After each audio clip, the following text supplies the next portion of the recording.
నేను ఎప్పుడూ ఒకటి చెప్పేవాడిని ఆనాటి ప్రధానమంత్రి వాజ్పేయి గారికి.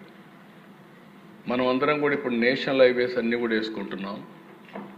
అదే స్ఫూర్తిలో ఈ దేశంలో నదుల అనుసంధానం చేయగలిగితే వ్యవసాయానికి పెద్ద ఊతం వస్తుంది, పెద్ద లాభం వస్తుందంటే అప్పుడు సురేష్ ప్రభుతో ఒక టాస్క్ ఫోర్స్ వేశారు.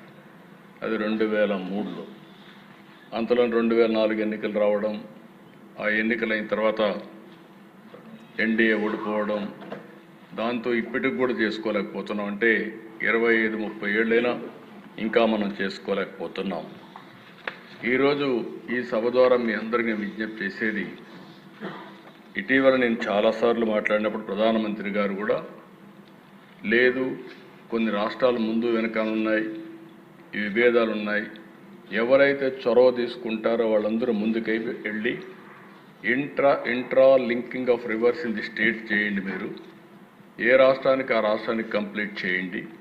సరైన సమయంలో గంగా కావేరి నదుల అనుసంధానం కూడా టేకప్ చేయొచ్చని వారు సజెషన్ ఇచ్చారు.